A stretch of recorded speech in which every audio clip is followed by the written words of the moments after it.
¿Qué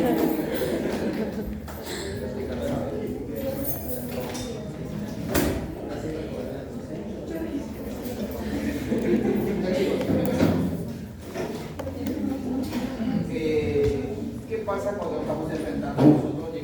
Estamos en emergencia y viene un paciente que está sangrando, ¿no? Entonces, ¿cuál es mi plan de trabajo? ¿Qué tengo que hacer? Me asusto, llamo al médico, ¿qué hago? Llamo al médico. Primero digo, ¿mi problema es por plaquetas o mi problema es por factor de coagulación? ¿No? Entonces, si es por plaquetas, yo digo, mis plaquetas ¿es por la calidad o por cantidad? Si es por cantidad, digo, ¿no mi médula no lo produce o están destruidos a un lado? ¿Sí? Entonces digo, mi plaqueta está baja, pero mi médula no lo está produciendo o están matando mis plaquetas en un lado. Entonces, si nosotros tenemos, por factor, mi plaqueta está normal, es factor de coagulación de modelo. Coagulopatía por consumo, enfermedad hepática, deficiencia de coagulación, que vamos a hablar nosotros. Entonces, cuando yo tengo un paciente, digo, ¿sabes qué? Estoy sacando al paciente, me voy viendo un hemograma, un TPA y TPA. ¿Sí? Yo voy viendo por coagulación o plaquetas. ¿Sí? Entonces, ¿cuándo considero yo una trombocitopenia? Mayormente cuando es por encima de 100.000. Los chinos viven de 101, 120, 130. Entonces, pero no es, lo normal es como tengo 150, 450, 450, ¿cierto? Pero una población tiene que vivir menos de 150. Entonces, ¿cuánto considero una trombocitopenia patológica? Menos de 100. Entonces, menos de 100, yo ya considero esto.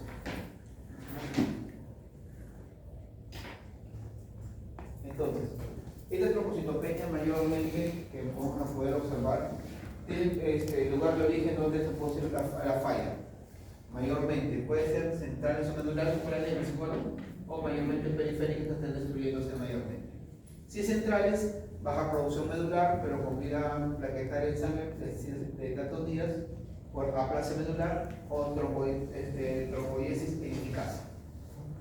Si es periférica, la producción de anticuerpos es normal, placa normal, pero posiblemente están destruidos afuera de la médula, por el vaso, mayormente por el hígado, por anticuerpos. ¿Sí? Entonces mayormente digo, si es central, entonces no está produciendo. Si es periférico, ¿dónde está que se destruye? ¿Quién lo está destruyendo? Acá tenemos, por ejemplo, tenemos trombocitopenias centrales, tenemos supresión hipoplásica, hematopoiesis ineficaz de diferentes causas. Citromegalodisplasia o motisto, hemoglobinuria nocturna, anemia galáctica, semiferital, lo mismo conversamos anteriormente. Condición de megalocitos por trombocitopenia megalocítica, trombocitopenia cíclica central o infecciones o hepatitis. Si es mayormente periféricas, autoinmunes, alinmunes, por consumo, inmunes no inmunes. Y entre inmunes son autoinmunes o isoinmunes, mayormente por anticuerpos y mayormente por transfusiones de corazón. Un paciente que he visto yo con ustedes, ¿cierto? Y mayormente entre otras. Y por consumo, por destrucción, por pérdida del exterior o mayormente por distribución anormal, por hipotermia, mayormente. Buscamos entre las causas cuando son periféricas. Entonces, yo tengo un paciente con plaquetopenia. ¿Mi vaso está normal o mi vaso está grande? Si veo que mi vaso está normal, entonces digo, voy a mi médula ósea. Mi médula ósea está normal, tengo plaquetas bajas y veo que mi vaso está normal. Segundo estudio, médula ósea. Si mi médula ósea está normal, exceso de destrucción por inmunidad por fármacos o por sepsis o por cualquier causa que esté produciendo. Primero digo mi plaquetopenia. Dos, busco mi vaso. Mi vaso está normal, me voy a la médula. Mi médula está normal, digo, te voy a decir que no está matando el vaso. Mi médula está produciendo. Entonces dice que se está consumiendo. ¿Cuáles causas? Inmunitarias por fármacos, inmunodeficiencia, VIH, propagación de leucemia, vasculitis, PROS, cualquiera de las causas. Pero ¿qué pasa si mi vaso está anormal? Yo digo, mi vaso está normal, pero mi médula, mi médula, está normal. Datos reumatológicos, aplasia medular, anemia refractaria, preleucemia o cáncer metastásicos. Por defecto de producción. Entonces, ¿qué pasa si yo tengo mis plaquetas bajas y tengo mi vaso aumentado? Si tengo mi vaso mayormente que están aumentados, igual.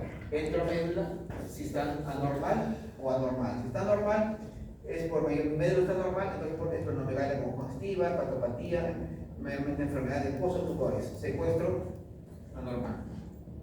Tengo mis plaquetas bajas y tengo mi vaso grande y tengo mi médula normal. Trastorno hematológico, leucemia, linfoma, hematoloide o trastorno. Este cuadro, chicos, para aprender salud, porque este cuadro han sido casos clínicos. Un paciente que ingresa con ustedes con un paciente que ingresa con plaquetopenia. A la evaluación tiene una esplenomegalia, ¿cierto? Y en la médula ósea encontramos una fascitopenia. Aparte encontramos fascitopenia, ¿cierto?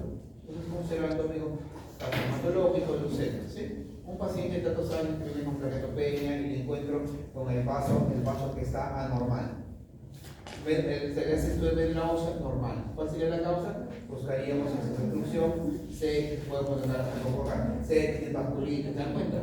¿Sí? Así va a ser mayormente las preguntas que les voy a poner en este cuadro. Este cuadro lo he tratado de darlo porque este cuadro es en donde van a salir mayormente el enfoque, aquí van a enfocar muy bien. Porque pueden estar estamos en esto, ¿es central o es periférica? Pero acá me viene mi estudio. Recuerden, plaquetopenia, vaso normal o normal. Igual, así sea normal o normal, me meto a buscar, ¿cierto? Médula ósea y empiezo a jugar. ¿Sí? Termino por secuestro, los trastornos mixtos, defecto de producción y excesivo consumo o destrucción. ¿Sí? Entonces, esto, chicos, el chorro ya los tiene y entonces ya está. Entonces, ¿qué es una trombocitopenia inmune primaria? Trombocitopenia inmune mayormente es aquella que tiene los anticuerpos están destruyendo las propias plaquetas. ¿Sí? Mayormente es un diagnóstico de exclusión. O sea, a mi servicio llegan los pacientes con trombocitopenia inmune, nosotros buscamos el secundario. Secundario es buscar diferentes tipos de enfermedad que va a ser más adelante. Si todo me sale negativo, por diagnóstico de exclusión, es trombocitopenia inmune. ¿Sí? Actualmente tienen trombocitopenia inmune, antes se llamaba púrpura trombocitopenia inmune, pero en los pacientes no tienen púrpura, tienen pequeñas limosis, ¿cierto? Entonces, pero se llama trombocitopenia, pero igualmente a todo el mundo le dice trombocitopenia, púrpura trombocitopenia inmune. Entonces, un recuento es menos de 100.000. Ausencia de enfermedad infecciosa, concomitante, ausencia de patologías infecciosas, mayormente que tienen que ser mayormente descartando otras infecciones. Los medicamentos son normales aumentados en la médula ósea. Esto que puede ser trazado una remisión completa inducida por inmunoglobulina G, mayormente. Acá vamos a entenderla. Entonces, etiología. Etiología es un desorden autoinmune, adquirido, caracterizado por plaquetas bajas y sangrado cutáneo. Antes se llamaba púrpura trombocitopenia inmune, actualmente es trombocitopenia inmune.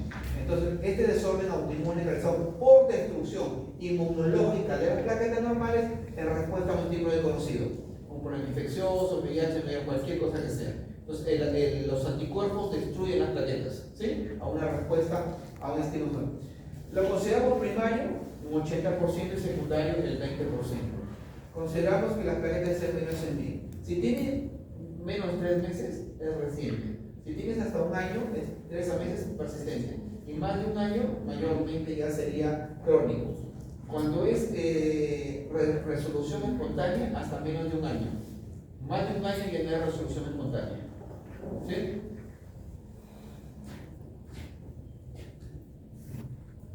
Entonces, fisiopatológicamente es la producción de anticuerpos antiplaquetarios dirigidos contra glucoproteína, 2B, 3A y 1B. Las glucoproteínas que vemos ahí. No nos hablamos de plaquetas, ¿cierto?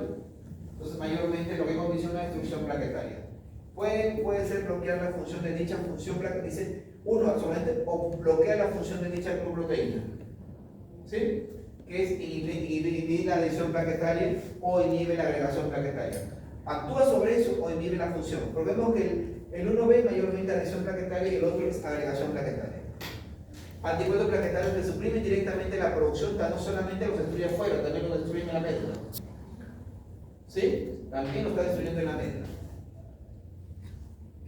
Dice, no existe correlación directa entre la profundidad de la plaquetopenia y la severidad del sangrado. Hay pacientes, ¿cómo se llama?, que nosotros hemos visto en el servicio o en emergencia, que puede estar con 3.000 plaquetas y no está sangrando.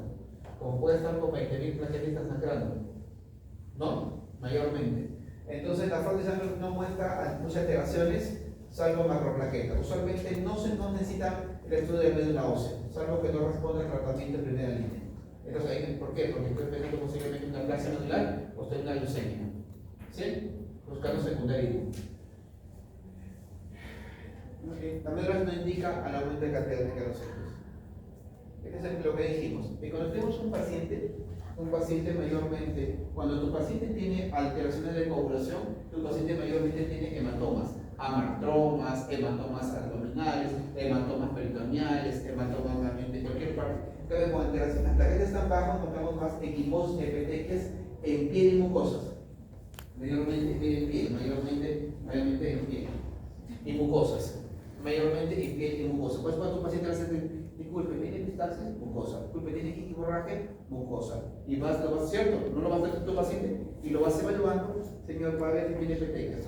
Petecas, piel y mucosa. ¿Sí?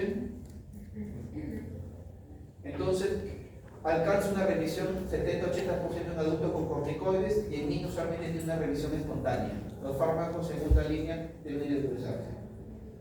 Entonces, ante esto, yo pido mi hemograma. El hemograma quiero ver también mi número de plaquetas. Colograma básico, tipo MITP, mitioparcial proplatina, que puede ser otras causas que sea trastorno de coagulación y que no sea problema de plaquetas. ¿Qué pido? Mayormente pido AIDS, TEPAC, VIH, hepatitis, citomegalovirus, herpes, entre las causas virales. 2. Prueba de TDQ positivo que me va a definir que es inmune. 3. De la médula ósea, mayormente cuando no encuentro causa, hay que buscar un problema. Y también lo que le busca colágenopatía. Estudio de colágenopatía. Entonces, a tu paciente, si es un niño, busco colágenopatías, infecciones, cánceres. Si es una anciana, como hemos visto ya en la doctora, cáncer, autoinmunes y luego ya colágenopatías. Pero una vez de edad es difícil encontrar una paciente pero con problemas de coagulación. Entonces, buscamos el secundarismo. Si hay trombocitopenia y se acompaña con anemia y leucopenia, ya tengo una macitopenia, pensar en leucemia o aplasia nodular. ¿Sí? ¿Por qué pido el hemograma? Pido las plaquetas bajas. Tengo anemia, tengo leucopenia o neutropenia, entonces digo, caramba, no es una macitopenia, ¿no? Un síndrome metastásico o mayormente es una leucemia o aplasia nodular. Hago la cosa, ahí siempre hago función de médula ósea, ¿cierto? O otra médica. Si la trombostosis es aislada, solamente aislada, una enfermedad es, primero busco autoinmunes, infecciones, linfomas, cánceres. Si todo sale negativo, busco también, anteriormente las guías decían, busquen algunas enfermedades hematológicas, ahora ya mayormente ya se aumentó a enfermedades autoinmunes, infecciosas, cánceres, y si todo esto sale negativo, por diagnóstico de exclusión, trombocitopenia. ¿Quedó claro? Primero busco secundarismo, lo que hemos conversado. Busco infecciones virales, autoinmunes, cáncer. Todo me sale negativo por diagnóstico de exclusión. Eso quiere decir es autoinmune. Son anticuerpos que están destruyendo. ¿Quedó claro? Entonces, se revela sangrado antiplaquetario, plaquetas inmaduras son grandes, y al encontrar anticuerpos antiplaquetarios con una sensibilidad cualquier nivel, una especial de 78-92% de esto. Eso es lo que tienen que hacer ustedes en sus pacientes. Ahora, mayormente cuando el paciente está en las plaquetas muy bajas, ¿qué hacemos en emergencia? Le ponemos inmunoglobulinas, ¿cierto? Le ponemos de vuelo 10 frascos o 12 frascos de inmunoglobulina, se lo pasa rápido cada uno, y luego se le pasa dexametasona 40 miligramos en cloruro de 100, se lo pasa una vez diaria por 4 días. Y luego se le va a pasar 1 miligramo de programa prednisona por kilo, usualmente 50 miligramos. Y luego es un paciente rodeado. ¿Por qué? Porque a este paciente yo le pongo plaquetas y se van a destruir. Yo le pongo plaquetas y como es anticuerpo, se van a destruir. Entonces, ¿qué hago con inmunoglobulina? ¿Qué hago con la dexametasona? Bajo la inmunidad para que la médula esté produciendo lo que está produciendo, para evitar que se destruyan plaquetas. ¿Está claro? Entonces, ese es el enfoque mayormente de lo que hacemos en emergencia. Entonces, ¿pero qué pasa si el paciente tiene disminución de función plaquetaria? Disminución de función, lo que dijimos corticoides y inmunoglobulina, ¿sí? Si no hay una respuesta, es precipitación. Con Si, por ejemplo, si el paciente no hay una buena respuesta, empezamos ya en inicio de la producción, son mayormente los anticuerpos que no se van a atacar contra los anticuerpos, y el tratamiento mucho más avanzado. Incremento plaquetario, contención, y estos son el miprostin o el trombopán. Esto es parte de lo mismo. Si, por ejemplo, las guías actualmente cambian. Hay un libro que dice menos de 30, en el hospital dice menos de 20, pero las guías actualmente hematología dice menos de 10. ¿Sí? Menos de 10. Pero si tengo más de 30.000 sin ningún sangrado, observo, señora, es un casi. Si tiene sangre, tiene menos de 30 y menos sangrado menor, los corticoides 1 miligramo por cada día, ¿cierto? Si tiene menos de 10, el paciente sangrando, inmunoglobulinas, le pasamos de esa metasona, ¿sí? Y luego, si no mejor, tenemos en plaquetas. Si falta el tratamiento inicial no mejoró, entonces plaquetas más de 20.000, observación, y si más de 20.000 de sangrado, empezamos el tratamiento que disminuye los anticuerpos que producen la producción de plaquetas. ¿Sí?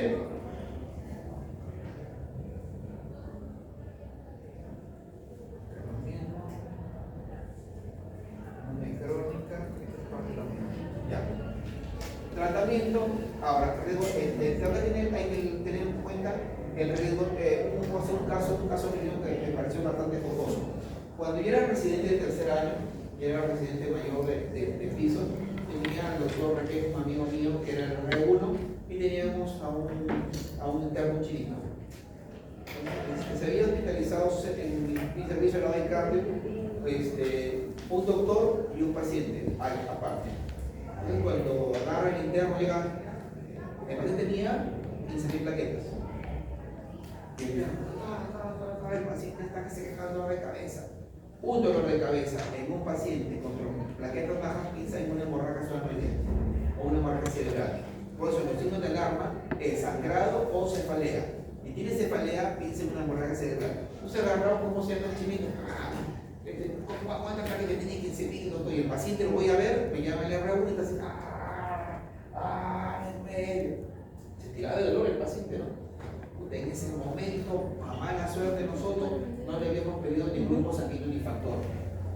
La mujer la transfundimos, pero igual las plaquetas puede cualquier grupo se pueda. Pero igual en ese momento sacamos sangre, las plaquetas, transportamos al paciente, le pusimos las plaquetas, y ahora el doctor que estaba tranquilo, me dice, no ha pasado nada, no está quejándose. Yo le pongo un amante. Ya venía la esposa le reclamaba y me empezó, ¡ay, mi cabeza! Está maestro, ¿no? Entonces, es una experiencia para que le quede jocosamente, porque de pensar siempre en la incidencia de hemorragia intracranial cuando tenemos las plaquetas muy bajas. Todo por a mí me quedó, yo volví por hematología, me hablaban de eso, pero cuando ya fui a R3, yo ya volví por hematología, ya había visto a los pacientes, ¿no? Entonces, ya me quedó como experiencia docente y les voy a contar este caso. Siempre lo cuento porque es para que se acuerden. A ver, dice, el riesgo de muerte por PTI y la incidencia de hemorragia intracerebral. ¿Ya? Se puede optar a administrar en forma periódica algunos tratamientos PTI y recién diagnosticado mayormente para el tratamiento.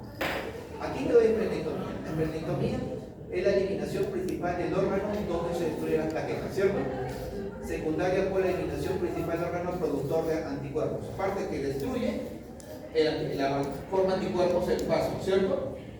Entonces, produce la normalización de recuentos plaquetarios en un 70 o 80% de plaquetas. La principal complicación es el riesgo elevado de infecciones de bacterias encapsuladas. ¿Cuál es la bacterias encapsuladas? Meningococo y meningococo y neumococo. Entonces, el paciente, cuando el paciente hace un tratamiento y no mejora, juntamente con uno sorpresor y no mejoró, entonces tú dices que ¿quién forma los anticuerpos? Son el vaso. ¿Y quién me protege? Es el vaso, saco el vaso. Pero cuando tienes un vaso, el paciente no con vacunas con neumococo, meningococo, tenemos una influencia mayormente para evitar enfermedades bacterias encapsuladas. Lo más pequeño es conveniente postergar hasta cumplir 10 años. Ante el procedimiento, el paciente debe recibir por lo menos 2 semanas antes la vacunación de hemófilos infección y neumococo. ¿Sí? Los agonistas receptores de trombopoietina actúan a nivel de mecanocitos estimulando la síntesis de las plaquetas.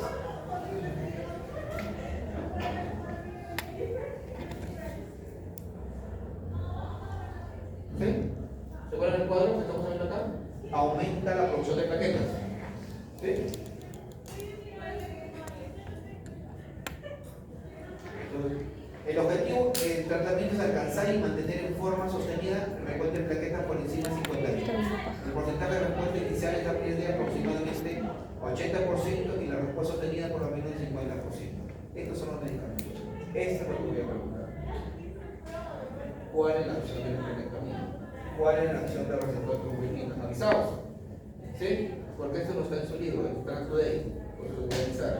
Esto no está en su libro. Esto es actos de realizado. Rituximab disminuye el título de anticuerpos por inhibición de la síntesis de estos. ¿Sí?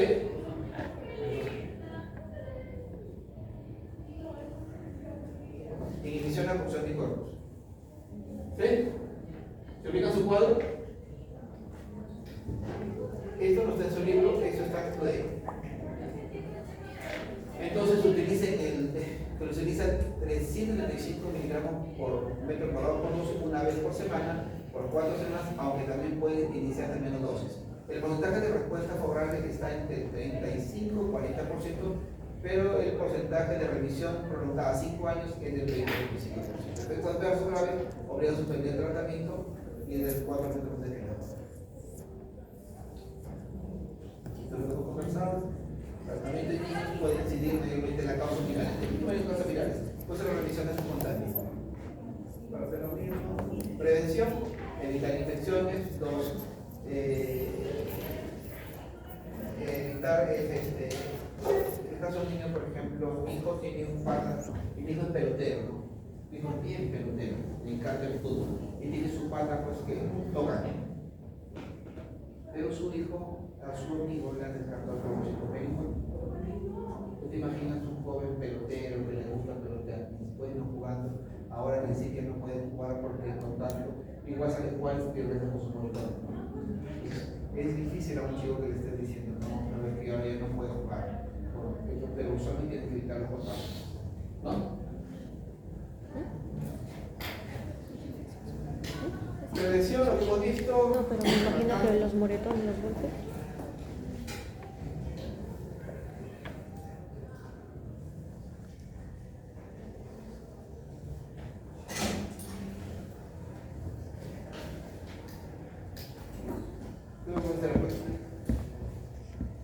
¿Cuál sería? Paciente con neutropenia inmune presenta. No.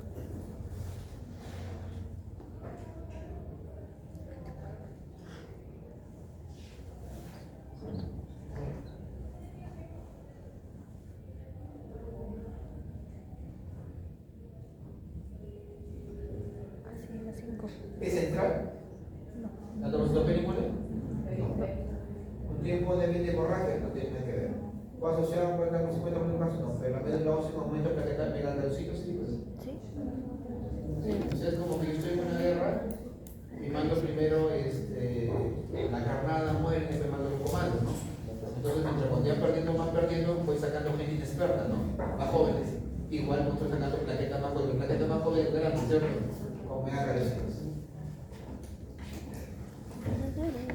Un paciente con poca neutropenia inmune se le trata inicialmente con corticoides, pero en situaciones especiales se asocia el tratamiento a alta dosis de gamma globulina venosa. ¿Cuál de las siguientes acciones puede estar afectada? Puede estar indicado el uso de gamma globulina. ¿Sí te la pregunta? De corticoides, pero en qué situaciones pueden ver una inmunoglobulina.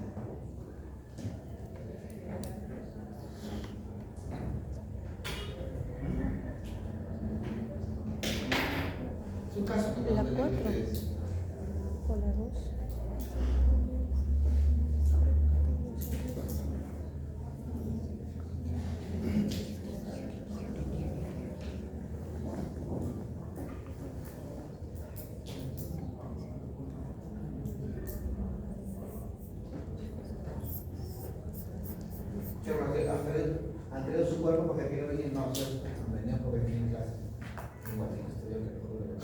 En la mañana me he levantado cansado, pasando y sí. Yo pensé de eso maltratado de mis residentes, ¿cierto? Porque soy malo.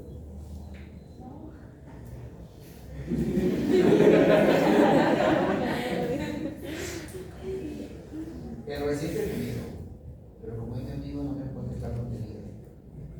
Entonces es el revés. En cualquier momento le dicen, no hay un asistente y dicen, pasa que sea tú. O de repente no represa. El asistente está haciendo tú antes que el otro paciente. Y tiene que tomar decisiones. Entonces yo un poco más lloraba, pero hoy día llora, mañana llorará y después se quedará con algo. No estamos formando médicos, no veritas. ¿Cuál sería la respuesta?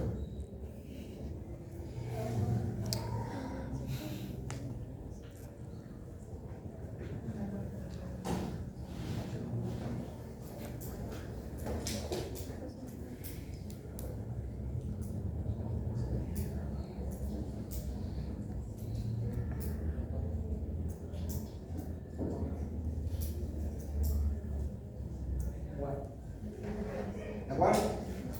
Problemas hemorrágicos graves. Los problemas hemorrágicos graves, porque me dice, paciente con pulpa atropellado de pulmón, algo que es. Si el paciente perdón, a lo que me interesa. La cifra de plaquetas menos de 50.000, menos de 50.000. Entonces hemos dicho que van a relación con las plaquetas, con el número de plaquetas, no, ¿cierto? A mayores de 60 tampoco, pero sí tiene hemorragias graves. ¿Sí? Problemas hemorrágicos graves, ahí.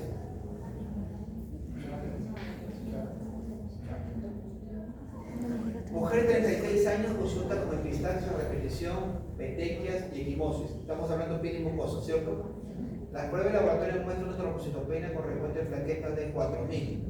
El diagnóstico de presunción es de PDI. ¿Cuál de las siguientes es falsa?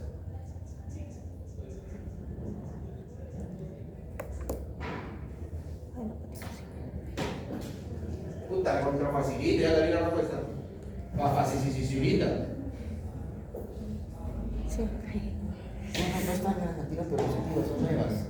Sí, es la 2. Sí, la pregunta anterior fue un aumento. Porque si me responde, te voy a decir por qué.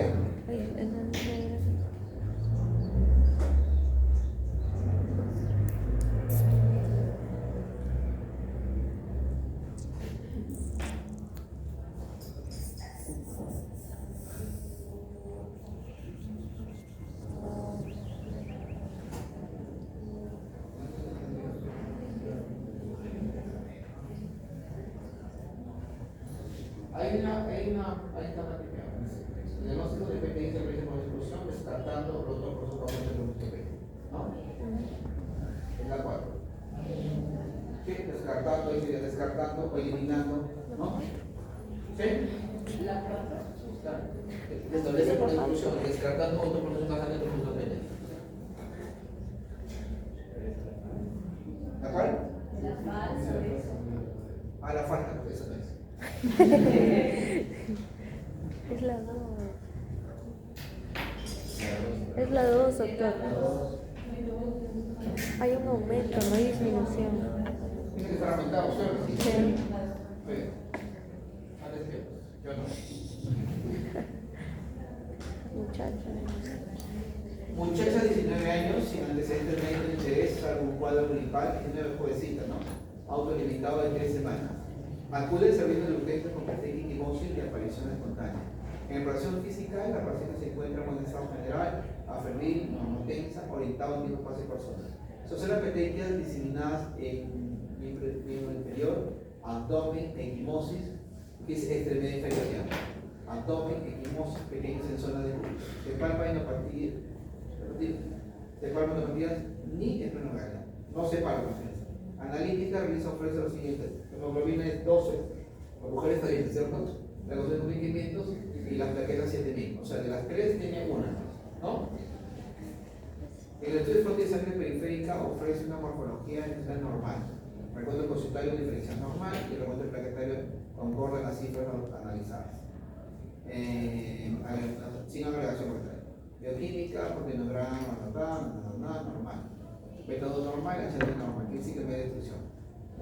¿Cuál de los siguientes es el tratamiento inicial más adecuado. Prednisona. Inicial con prednisona, ¿cierto? Sí. Dijimos prednisona, monoteomarina, ¿cierto? Tanto más. La trombocitopenia mayormente congénita es una enfermedad que se llama anomalías plaquetarias, la función plaquetaria congénita o adquiridas. En la forma adquirida por uremia, hay pacientes con plaquetopenia por uremia elevada. Que frecuentemente lo vemos en pacientes más bajos de la. Cuando tú ves un paciente, cuando estás con tu paciente y tienes una plaquetopenia, primero pide ecografía abdominal, descarta hepatopatía fenomenal. 2, pide uretrina para hipoglicemia, ¿sí? ¿Sí? O descarta una enfermedad de neoplasia crónica o algún fármaco que te pueda estar produciendo. O mayormente, esto lo vamos a repetir más adelante, ¿ya? Esto lo voy a repetir más adelante, ¿ya? Porque quiero, antes de esto, quiero ver otra cosa. Trombasteria. Lo repetamos.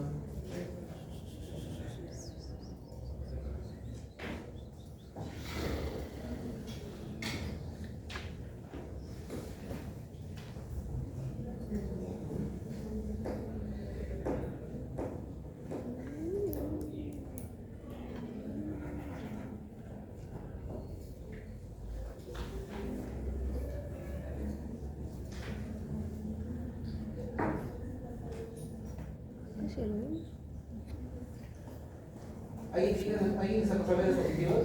¿El grupo anterior alguien los tiene?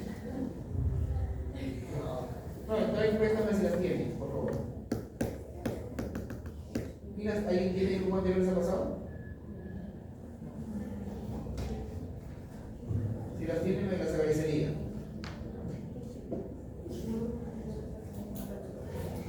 ¿Chazo?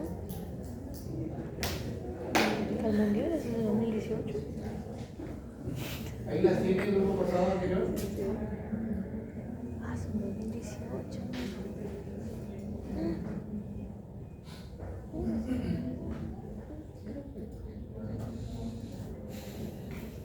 Vamos a tratar de...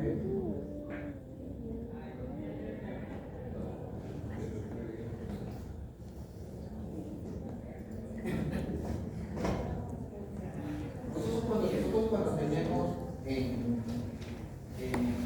los problemas de coagulación, tenemos primaria y secundaria. Primaria, mayormente consiste sangrado, en la vasoconstricción y la agregación de plaquetas, ¿cierto? Y secundaria, cuando ya empieza la parte secundaria, cuando empieza el factor de coagulación, la formación del trombofibrina. ¿Sí? Ahí tiene las positivas del año pasado.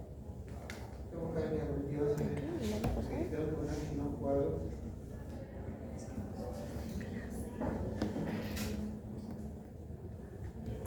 Si ahí les ha pasado, pásenlas. No las tengo, pero el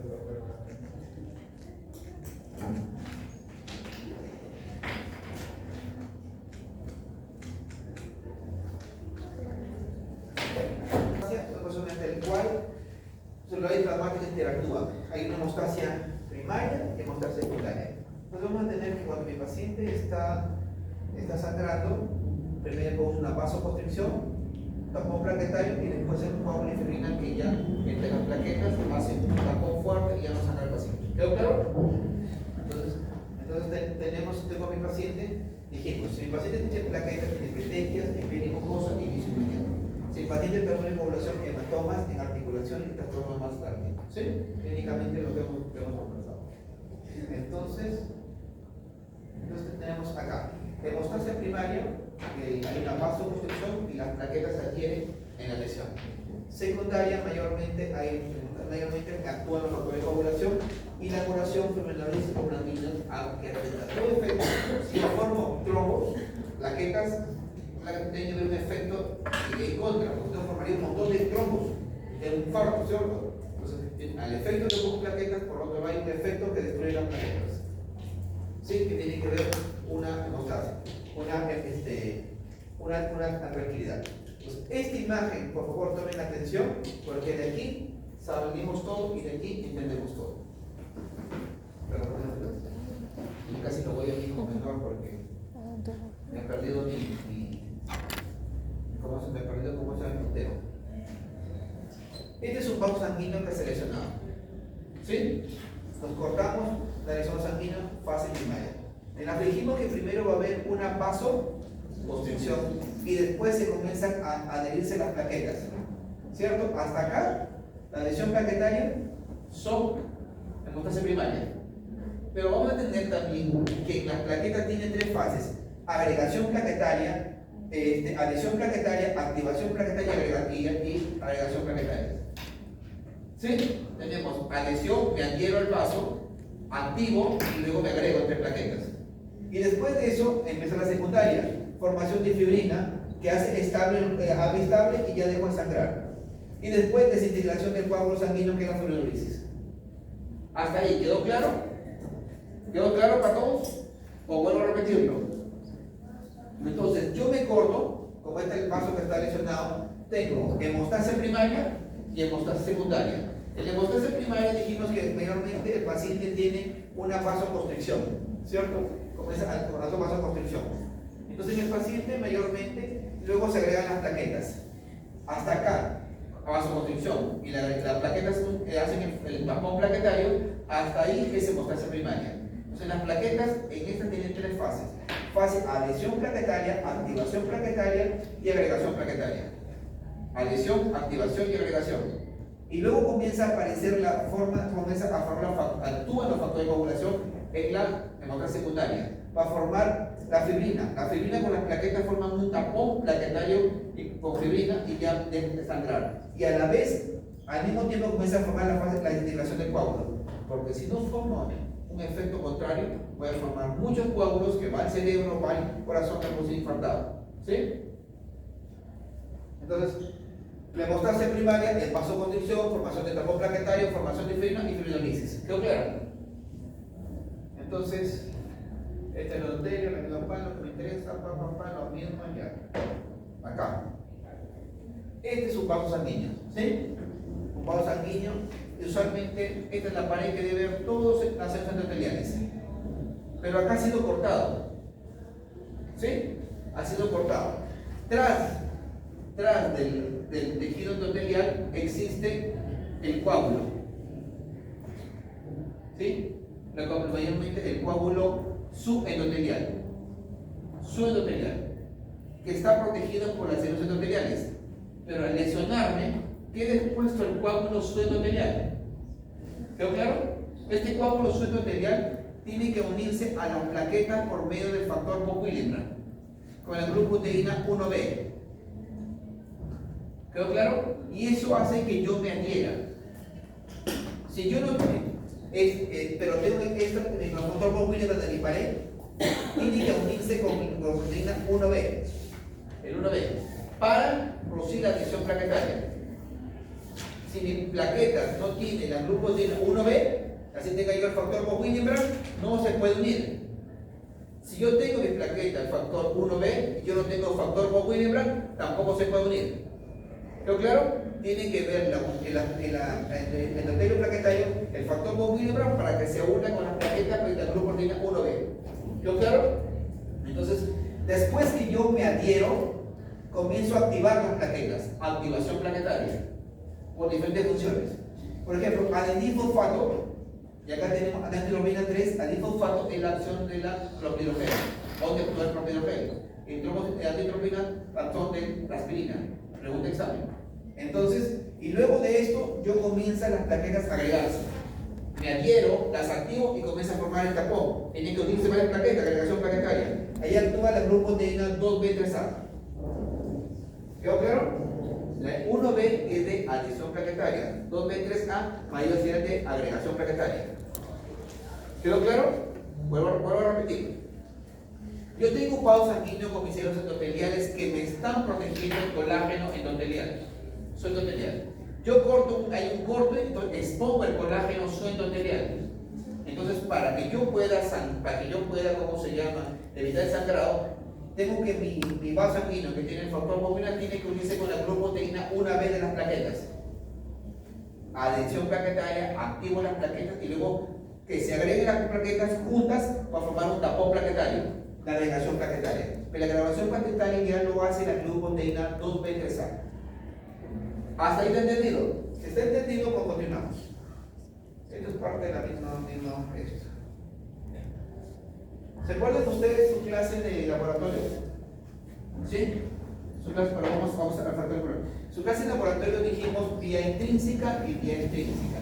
La vía intrínseca el factor tisular y el factor 7. Esto mayormente lo mido por medio de P. Pero tengo una vía intrínseca que es 12, 11, 10, 9. ¿Cierto? 9 y por ahí está el 8. También no. El 12, 11, 9 y 8. ¿Entiendo? Porque aquí está acá abajo. 12, 11, 9 y 8. ¿Quién no mire? El TT. Vean. Luego, ambas actúan con 10 activado, ¿cierto? Se unen y van con el 5 con el 5 y convenientemente con el calcio, actúan la vía común que actúa sobre la trombina para formar cotrombina, formar trombina. Esta trombina actúa sobre el fibrinogen para formar fibrina, la capa de fibrina que hemos visto. ¿Quedó claro? Vuelvo a repetir. Ustedes tienen su paciente en su laboratorio de escuchado, vía intrínseca, vía intrínseca. Vía extrínseca, factor tisular y 7, ¿cierto? Hasta ahí llega hasta activar a 10. En la vía, ¿cómo lo regulo? Por medio del TP. La vía intrínseca tengo 12, 11, 9 y 8. ¿Entiendes? Ambos se unen con la vía extrínseca y activan el 10. Para el 10 activado. El 10 activado, junto con el 5 y el calcio, actúan sobre la protrombina para formar trombina y la trombina actúa trombina para formar trombina. Anteriormente no había una agregación plaquetaria, ahora estamos formando los hilos de fibrina para formar el tampón exacto que vamos a utilizar. ¿Quedó claro? Entonces, si es así, continuamos acá lo mismo. Vía intrínseca de TPA, vía extrínseca TP, protrombina, no. Este sería la fase 2, la fase de coagulación. ¿Sí? Este es el mismo floro. Esta es la acción antifibrinolítica. Mayormente, ¿qué hace la fibrinolisis? Limpiamos los coágulos de plaquetas, ¿cierto? Cuando la fibrinolisis actúa, camina. Vamos acá, PTI, esta es parte. A ver. Vamos a ver. Los mecanismos fisiopatológicos de hemostasia constan de todas las partes excepto ¿cuál es la fase?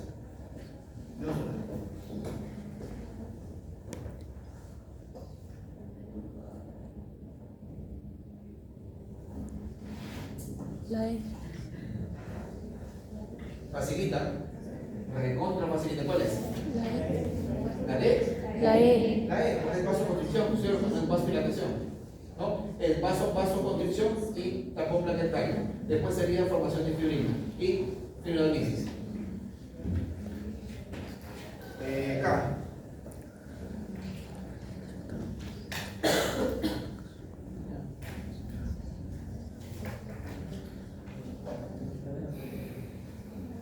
La A.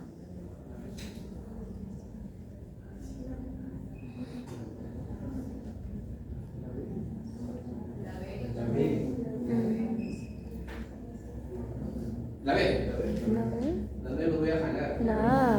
La Si acá mayormente adhesión interparcial, agregación plaquetaria de glucoproteína 2B3A, acá dice la estabiliza los plaquetas al colágeno. Sí, eso sí. Qué facilito. ¿Para qué me dicen sí que ustedes saben y no sé no?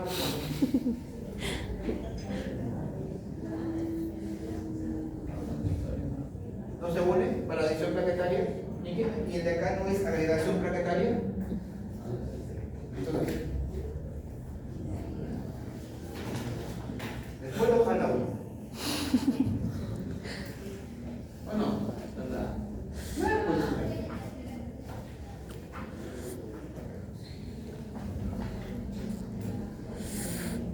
La D.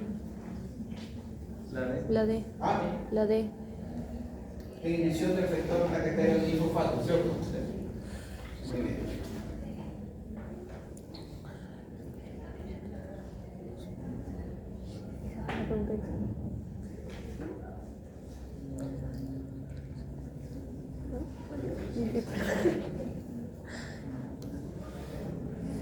Creo que es el 8.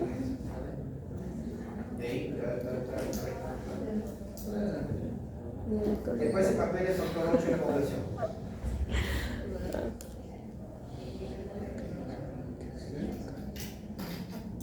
Es un cofactor del factor Bowden. Y vamos a hablar más adelante. Es un cofactor Bowden. Vayan por esa pregunta. ¿Cuál de las siguientes que acá intervienen? Dice, de los siguientes factores que intervienen en la cascada de población, ¿cuál sintetiza el nivel de endotelio capilar?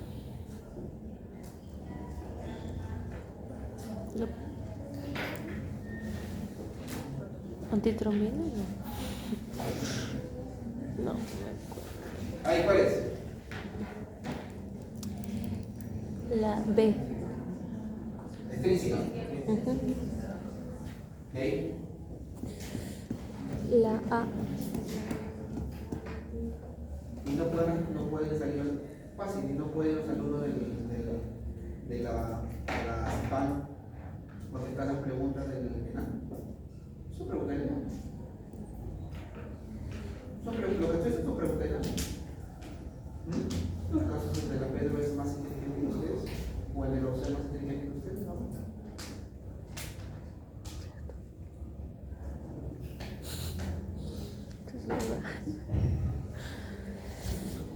¿Cuál es esta pregunta? Han dicho 1003. ¿Ya? Con eso llegó otra vez. ¿Ya? ¿O dicho, recoloca cuál? ¿Ahora se entendió, cierto? ¿Se entendió? Si ya se entendió,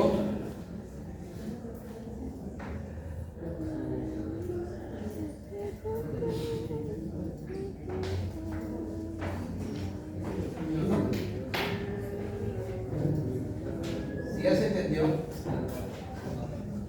entonces tenemos acá una imagen más cerca. Tenemos mi tejido endotelial que está dañado y queda expuesto el colágeno endotelial. ¿Sí? ¿Quedó claro? ¿Se acuerdan que lo hemos visto por este lado? Ahora lo tenemos en este lado. Entonces, tengo en la pared el factor von Willebrand con su cofactor 8. ¿Sí? ¿Quedó claro? Esta tiene que unirse con la glucoproteína 1B. Esto es lo que hemos conversado. ¿Quedó claro? Ahora sí quedó claro, este concepto de esta imagen es mucho más grande. Entonces tengo mis senos endoteliales que estaban dañadas, que protegían el colágeno, expone al colágeno endotelial. Componente del factor Bopile con su cofactor 8 tiene que unirse con a la proteína por el grupo. ¿Cómo se llama esta acción? Adhesión plaquetaria.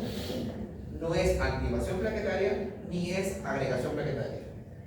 Si es así, entonces señores, yo me en esta enfermedad, ¿qué es la enfermedad von Willebrand? La enfermedad von Willebrand es un incremento de predisposición de sangrar como si se tratara de una deficiencia plaquetaria. ¿Por qué? Porque no se tienen plaquetas, no están funcionando. Es como si tuviera, ¿cierto? Es como si mis plaquetas no tuvieran plaquetas. ¿Por qué? Porque si yo no tengo factor von Willebrand, ¿cómo se une la plaqueta con colágeno endotelial? En la pregunta dice, es la que hace la unión, que establece la unión, ¿cierto? Entonces, en esta enfermedad, yo no tengo el factor von Willebrand. Entonces, yo tengo plaquetas, pero no se unen. Es como si mi sangrado es como si fueran plaquetas, pero no tengo plaquetas. Entonces, ese incremento de predisposición de sangrar, ¿cómo se trata mi deficiencia plaquetaria? Debido a la carencia del factor von Willebrand. Es autosómicamente dominante, es una enfermedad de coagulación congénita más frecuente. Las plaquetas se agregan entre ellas bien, pero no se adhieren al vaso. ¿Quedó claro el concepto? ¿Ha quedado claro el concepto para todos? Entonces, mayor posición de sangrar en piel y mucosas como problema con plaquetarios, ¿cierto? Empeora tras el uso de aspirina. ¿Por qué no debo utilizar aspirina? ¿Por qué? ¿Cuál es la acción de la aspirina? Antiagregante plaquetario. Entonces, encima de que tengo un problema de adhesión, encima voy a afectar la agregación. ¿Se dan cuenta que no puedo utilizarlo? Dijimos que en la fase que tenemos adhesión, activación y agregación. Y encima que mi problema es a esa adhesión, y encima le voy a afectar con la agregación, va a sacar más mi paciente, ¿cierto? Entonces está contraindicada la aspirina. El tratamiento es de nospresina. El factor coagulante se incrementa en embarazo por recaídas hemorrágicas son raras. Pregunta examen. ¿En qué momento el paciente de la vida, el paciente con factor coagulante tiene unas hemorragias? ¿Cuánto está en el embarazo? Si la nospresina no es efectiva, utilizar factor 8. Anteriormente era capaz de funcionar en pocas palabras, que te está diciendo que el factor 8, si está activo, mayormente el factor coagulante se une a gran variedad de moléculas, el factor 8 se va a unir mientras que está inactivo en la circulación, ya que si no está unido se te da rápidamente. El factor 8 se libera por acción del átomo, vino. Acá, pregunta examen. ¿Dónde se une con quién el factor coagulante? Grupo 1B. 1B. Según otros receptores cuando están activados, por ejemplo, atropina. Estos pacientes con factor coagulante dijimos que es como si fuera un problema plaquetario. Petequias en piel o mucosa, ¿cierto? ¿Tratamiento cuál es? Desánimo. ¿Cuál Un sería? desánimo. Un desánimo. No somos vulnerables, no nospresina. Parece.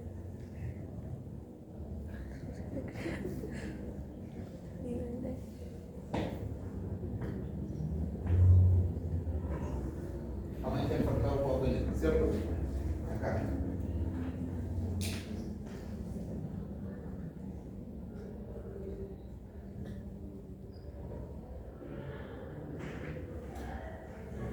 ¿Cuál sería la respuesta? No, un 18.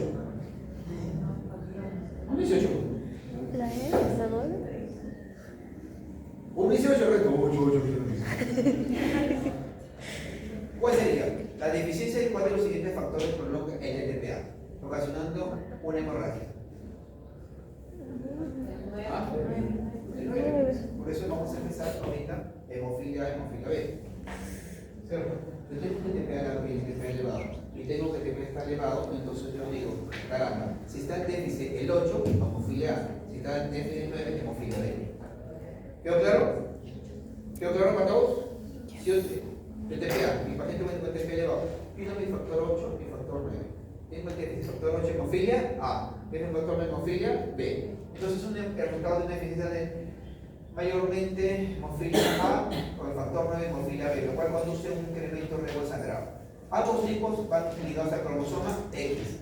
Las mujeres tienen 2 cromosomas X y no tienen enfermedad, pero también tengan hijo varón y padece la enfermedad.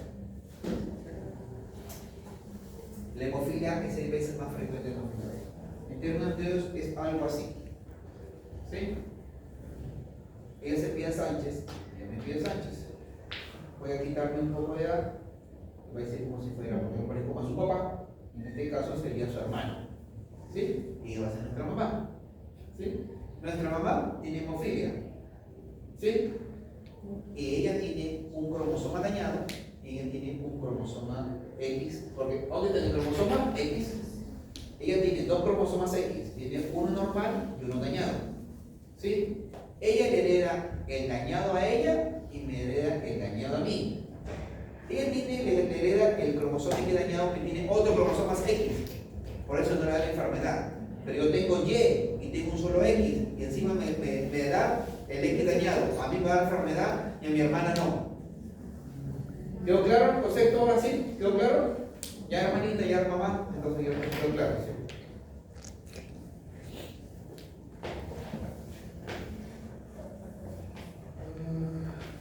Lo que yo era alumno de medicina, estaba votando por servicios de hematología en un autor, no recuerdo, he visto realizar en Estados Unidos. Y este es una martroma, es un hematoma en rodilla. Hay un chico, ¿cómo se llama?, que siempre llegaba y era bien borrachito. Entonces la autora decía, deja de tomar, vamos a decir Pancho, deja de tomar, Pancho, deja de tomar. El Panchito le gustaba tomar y cada vez se metía su porrazo. Y cada vez que se metía su porrazo, tenía martromas. Estos martromas con el tiempo te van a producir artrosis. Ya ha pasado que acabé de la universidad, me fui internado, me fui ICRU, dediqué buenos años como médico general, inicié mi especialidad, yo fui R2, trabajó 2016 y el chico ya caminaba así. Ya estaba la rodilla ya con artrosis bastante marcadas, bueno, son artromas. Que pueden tener claro mayormente el concepto. Entonces, ¿saben cuál sería la respuesta? Facilísima, ¿cierto?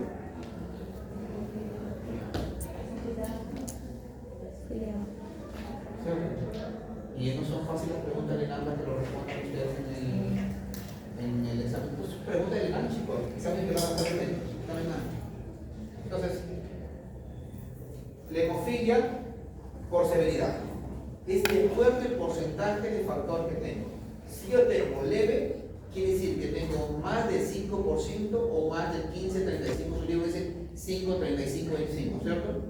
Si yo tengo moderada, tengo mayormente de 1 a 5%. Y severa, tengo menos de 1% o no tengo nada. Severa, dice, tengo menos de 1% o no tengo factor de población. Moderada, tengo de 1 a 5% y leve, tengo más del 5%, 35, 25%. ¿Quedó claro? ¿Hasta ahí quedó claro? ¿Para todos quedó claro? Entonces, esto es así. Si yo tengo de 30 al 5, sangro menos porque tengo más factor de población. Si tengo del 5 a 10, menos que de acá sangro, y si no tengo nada, me voy de hemorragia. Este básico es explicar la severidad. ¿Sí? Clínicamente, si el paciente es leve, casi siempre pasa inadvertido, en edad adulta, solo con problemas que extensas o superotorquía. Estamos hablando del 5 al 25%, ¿cierto? Moderado, del 1 al 5% de porcentaje, tiene menos sangrado espontáneo y alto riesgo de hemorragia tras una cirugía o un trauma. Y severo en cualquier momento. Espontáneo, lo cual, bueno, menos del 1% también. Si es así, ¿cuál es la respuesta?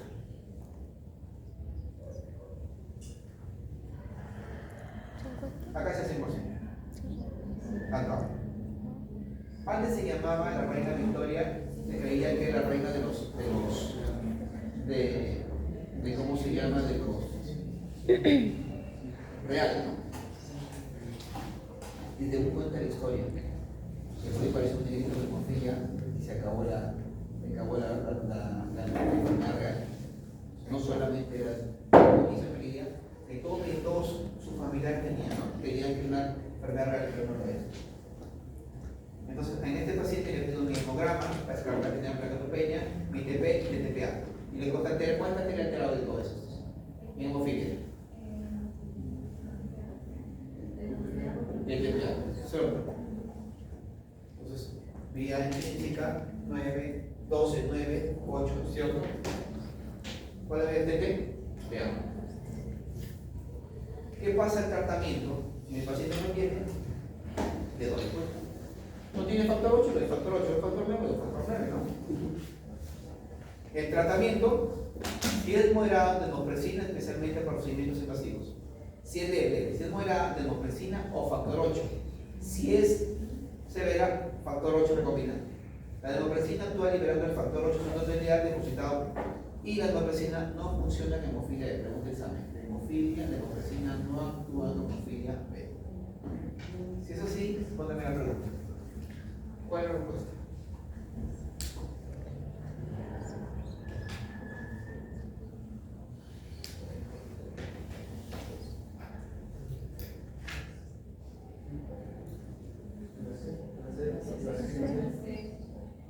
¿Qué grado sería? ¿Ah? Si te pongo 5, ¿cuál sería? ¿Cuál sería? Pero puede ser la B y la C, ¿cierto? Y si yo te pongo menos del 1%, Creo que sí. ¿Sabes? la B. ¿Sí quedó claro el concepto ahora?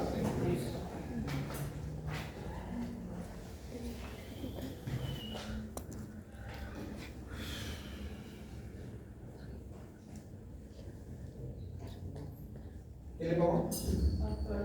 Factor 8. No tengo factor 8, factor 8. No tengo factor 9. Si le pongo hemofilia B, ¿qué le pongo? Factor 9. Factor 9.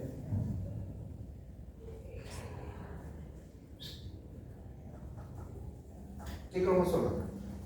X. ¿Te acuerdas que mi mamá me estaba heredando a mi hermanita y a mí? X. X, pues no. Otra pregunta recargada. El martes. A ver, o sea, todos tienen. Dice, ¿cuál es la siguiente combinación numeral? Excepcional. Todos tienen, pero menos la menor ratio. Menos. Pero todos hayan. Digo que no haya menor ratio, pero la más excepcional.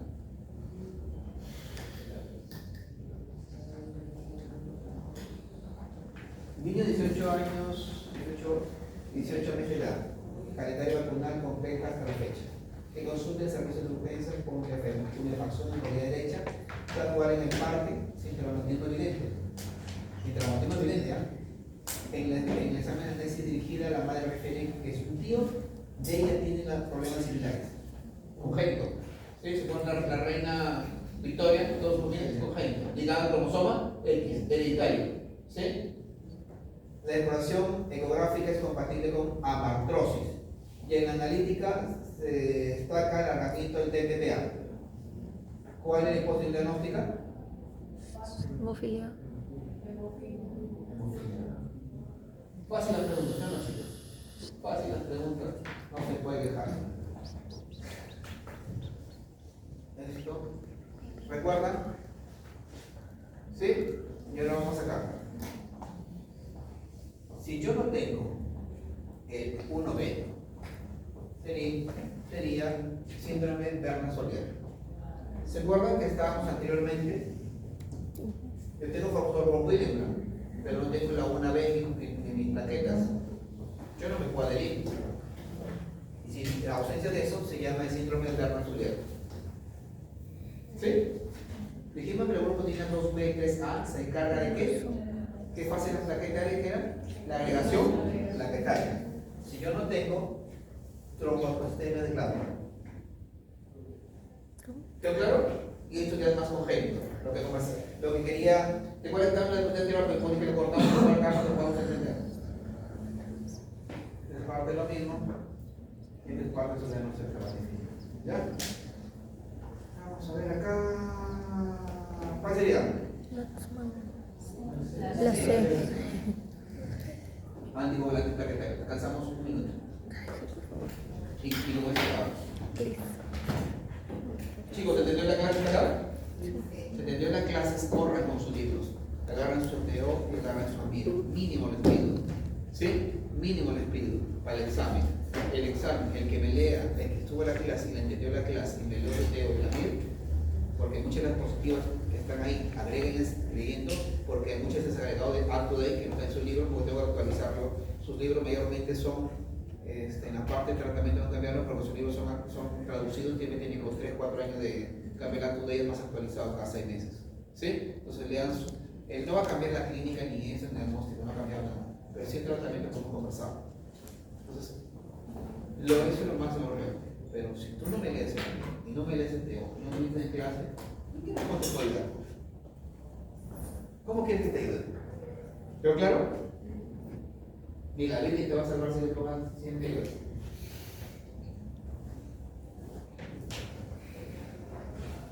Ya, vamos. Entonces tenemos parenterales y orales. Tengo un paciente con una fibrilación auricular. Paciente que hemos visto un veces con sus compañeras. Hemos visto un paciente, ustedes por rotación. Tiene un paciente anciano con un infarto sin causa aparente. Entonces buscamos interconsulta cardiología para encontrar una fibrilación auricular. Después encontramos una fibrilación auricular, con el programa, la onda P fuera, ¿no? Con arritmia. Entonces mi paciente tiene que ser anti-agregado porque si estamos para otro trauma, no puede ser otro infarto cerebral, ¿no? Porque un paciente que es operado, por ejemplo, de la cadera, que es postrado y tiene que ponerle antiagregantes plaquetarios. O un paciente que viene con una trombosis en las piernas, una trombosis mientras que no se demuestra lo contrario, que descansa y se estudia. Entonces tenemos de antiagregación. O un paciente mayormente que tiene una prótesis valvular mecánica y tiene que ponerle anticoagulación. Cualquiera de las cosas que sea, tengo que utilizar anticoagulación. ¿Sí? Entonces, tengo parenterales, tengo hemoglobina bajo peso molecular y la hemoglobina no fraccionada.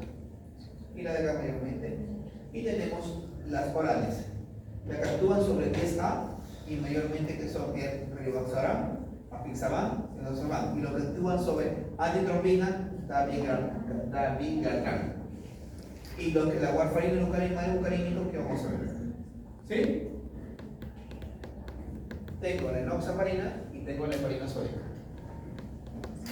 La enoxaparina y la heparina sódica. Y acá tengo mayormente las warfarinas y acá las acciones activas mayormente actúan sobre 10A y actúan sobre antitrombina. Se lo voy a ir papelito. Volvemos acá. El P y el TPA. ¿Se acuerdan? Recuerda que el 10 actúa sobre protrombina para formar trombina. ¿Acá quién está actuando? Recuerda acá. Y acá está el 10 activado.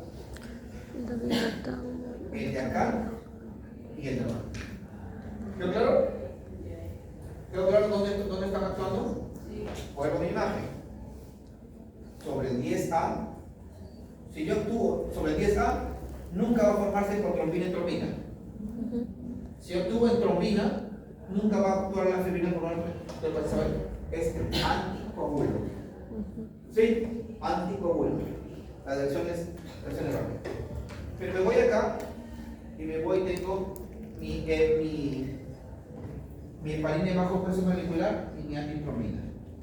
Mi heparina de bajo peso molecular, que mayormente es la enoxaparina, también puede actuar sobre antitrombina, pero actúa mayormente sobre el factor 10.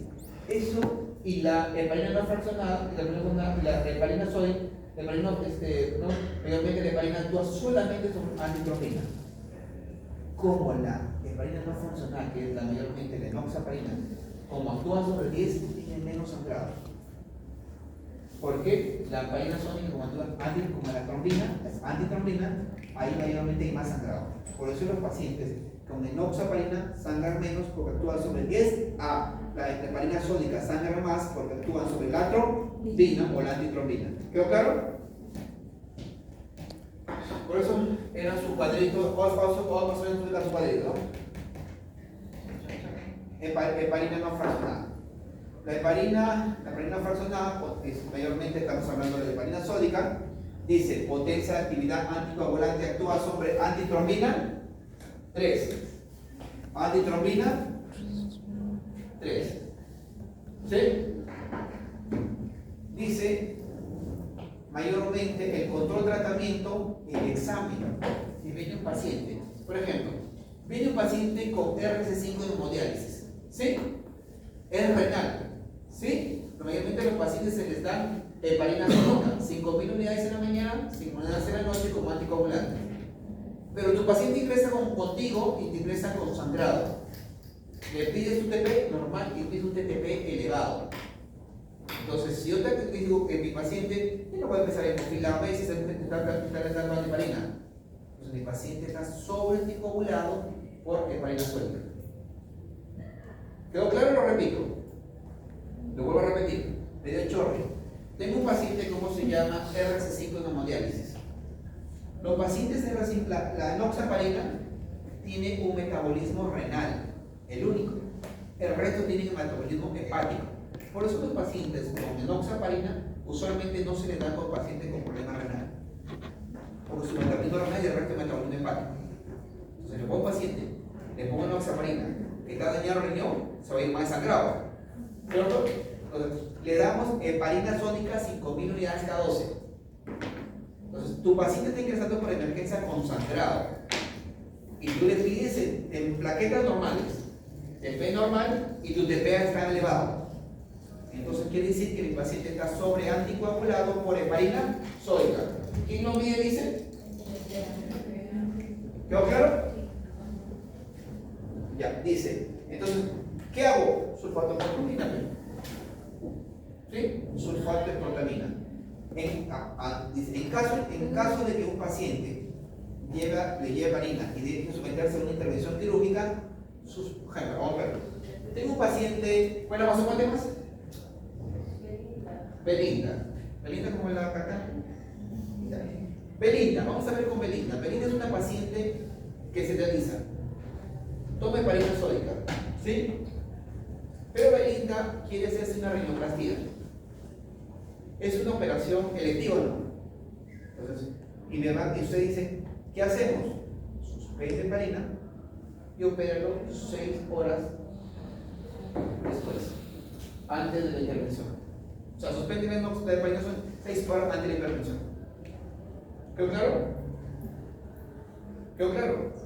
Entonces, quiero operarse una rinoplastia de ella. Entonces dije, lo que hago es leo quirúrgico, entonces suspender enoxaparina, no, heparina sódica, 6 horas antes que lo operes. ¿Quedó claro? Si no tengo tiempo, pues necesito tener un ACV hemorrágico, no tengo tiempo, pues 6 horas. Suspendo heparina y suspendo totalmente. Y opérala. Sí. Era porque ella quería operarse la nariz, que era efectiva. Suspende las 6 horas. Pero no tengo tiempo, pues si no, ahorita allá. Suspende heparina y mete el antídoto y opéralo. ¿Quedó claro? Me vuelvo a repetir. La heparina no fracción, la heparina, heparina sódica. ¿Cuál es la que mido? TTPA. ¿Cuál es el antídoto? Sulfato de Si protonio. tengo operación electiva, ¿cuánto suspendo? 6 horas. Si no tengo tiempo, ¿qué hago? Le doy sulfato de protonio. ¿Quedó claro? Esto es parte de lo mismo. Mi floro. Ya, heparina no fraccionada. Líquido de bajo peso molecular. Estamos hablando de enoxaparina. Tiene una disponibilidad, una vida media anticoagulante. ¿Por qué es mejor? ¿Por qué sangra menos que la heparina sódica? Porque actúa en el factor Porque 10. actúa sobre 10A y no actúa sobre antitrombina, que produce más sangrado. ¿Cierto? Entonces, la heparina sódica mayormente es endovenosa y la enoxaparina es subcutánea. ¿Ya? Y dice 12 horas y no necesita control. Lo que decir, volvemos a Belinda. Belinda quiere operarse. Entonces, enoxaparina suspende.